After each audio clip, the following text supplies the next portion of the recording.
La balle est très bien partie et passe entre les poteaux. Alors le match est vraiment relancé. 10 pour l'AS Béziers, 6 pour Toulouse. 4 points d'écart, c'est-à-dire un essai d'écart. Décidément, les 20 dernières minutes, les 21e minutes de cette rencontre vont être très disputées, vont être passionnantes à suivre. Béziers va-t-il tenir? Toulouse va-t-il continuer à jouer avec une telle vivacité, avec une telle ardeur? On va le savoir bientôt. Il est difficile de répondre à votre question, Jean, parce que là, les 20 dernières minutes, on ne sait jamais comment ça se passe, comment réagissent les équipes. On ne connaît pas exactement la fraîcheur physique des participants. Et là, attendons et nous allons voir comment cela va se passer. Voici Toulouse, je crois qu'il continue à essayer de relancer le jeu. Et il va, vous voyez, travailler ce ballon magnifiquement avec un départ en percussion. Le ballon est toujours toulousain. Rive, grande ouverture, Rancoul, Gabernet. Merlos. Merlos qui passe. Cantoni a réussi à l'arrêter, mais... Rive récupère la balle. Est-ce que le ballon sera toujours toulousain? Et oui, ça sort toujours pour Toulouse. Nouvelle attaque avec Gabernet, Rancoul, Ariz est bloqué par Martinez. Et ça repart par Mioche et ensuite une percussion de Martin. Ah, les Biterrois se rebiffent car ils sont dominés depuis quelque temps. Non, l'arbitre attend de savoir si les Biterrois vont exploiter cette balle. Voilà, ou plutôt les Toulousains. Ouais, il attendait parce qu'il y avait une pénalité en faveur de Béziers. Je crois que c'était le joueur Rancoul qui avait dégagé, tapé dans ce ballon au sol. Il était en position de hors-jeu. En tout cas, cela va permettre à Béziers de se dégager un petit peu car les Toulousains étaient pressants. Mais là, nous avons vu quand même une magnifique action de Toulouse avec une percée de Merlos. Et peut-être que Merlos a mal terminé son action. Il aurait peut-être pu jouer pour lui ou continuer en jouant au pied. Voilà, ce n'est pas facile.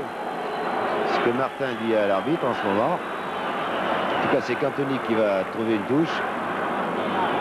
Non, je crois qu'il y a un joueur blessé là-bas. C'est Schrella. Oui, en tout cas, il y a Schrella et Rive qui sont côte à côte. Ce sont deux amis. Ils ont joué troisième ligne, tous les deux du 15 de France. Schrella ne joue plus. Rive est toujours le capitaine de l'équipe. Voilà, et Cantoni donc va pouvoir trouver sans doute une touche qui reporterait l'action dans le camp toulousain, mais de très peu. Ah, une touche toute petite. Et Cantoni se fait siffler, mais enfin... on en a habitude. Oui. Je ne pense pas que ça va l'émotionner. Oh non. Mais Toulouse n'est plus qu'à 4 points de Béziers. Oui, disons 18 minutes de la fin. Vous voyez Cordier qui saisit de la balle. Et Fabre. Ouh là là, un open under, une chandelle complètement ratée. Puisque la balle revient presque dans le camp Biterrois. Que faisait-il là, ce monsieur? Ah, Fabre. Fabre qui a le culot de rouspéter, il était vraiment en position de hors-jeu. Il avait 20 mètres. Alors du coup, l'arbitre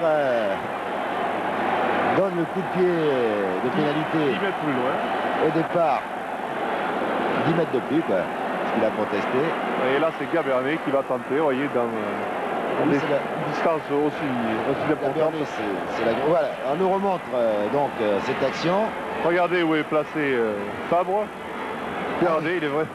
On aurait cru qu'il jouait avec Toulouse. Ouais, on aurait cru qu'il avait changé de maillot. Alors Gabernet, qui est l'homme des tirs à longue distance de 55 mètres à peu près, va essayer de rajouter 3 points. Et cela donnerait 9 pour Toulouse et 10 pour Béziers, un tout petit point d'écart. Gabernet, donc, qui pour, en première mi-temps, a un peu raté ses coups de pied. Ah, c'est pas facile quand même. 51 mètres. En tout cas, il y a distance, mais à droite. À droite pour Cantoni. Ah, une décontraction ce Cantoni. Ouais, on joue la touche très très rapidement de la part de Toulouse. Ça surprend toujours Béziers, mais pas Estève là. Estève qui a ceinturé Vielle, qui n'avait pas l'air très content. Mais c'était tout à fait régulier. Ah, Béziers est dominé. Certes, Toulouse n'arrive pas à marquer, mais Béziers est dominé. La Palmier saisit la balle pour Morrison. Il tente la percée, mais il s'est heurté à Coutin. C'était très dur pour lui. La 15 maintenant. pour Martinez. Coup de pied à suivre de Martinez. Et Harris se fait coincer. Je pensais un moment qu'il allait faire un marque. Non, Harris s'est fait coincer. Et maintenant, nous sommes dans le camp toulousain. Les Biterrois se reprennent. Ils retrouvent peut-être le troisième souffle alors qu'un joueur Biterrois est à terre.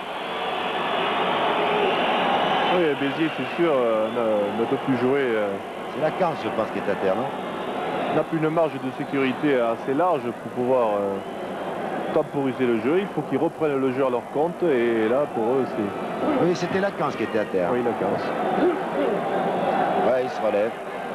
C'est un des grands espoirs, lui aussi, du rugby français, la Canse. Oui, la Canse. Vraiment un joueur en troisième ligne de grande valeur. Alors, mise en jeu effectuée par Alain Paco pour Palmier, Benomo qui provoque ce molle.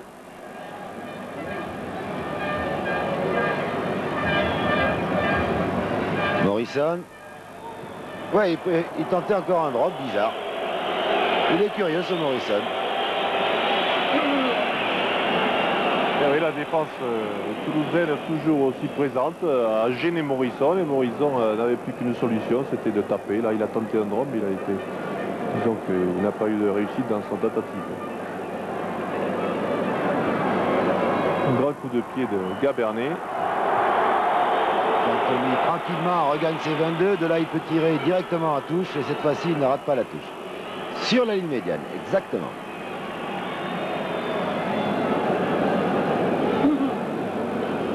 Le Toulousain raccourcit sa touche.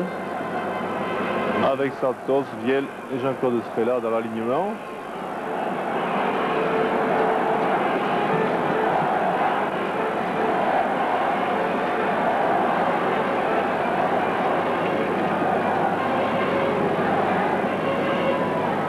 Toulouse à la balle, Martinez, Rancoul, Rive. Rive plaqué par Laquince. Cantoni. Là, il n'a pas pris beaucoup de risques, Cantoni. Là, il se dit ça va mal. Toulouse n'a plus que 4 points de retard. Attention de ne pas se faire contrer. Il se contente donc de dégager en touche. Car les Toulousains continuent à dominer.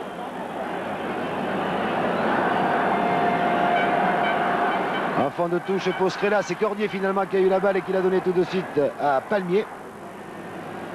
Et Palmier toujours avec sa masse physique, vous voyez, réussi à sauver. La Fabre a été contrée, mais tout de même la balle va dans le camp toulousain pour Harris. Il y avait aussi Gabernet, contre Fabre.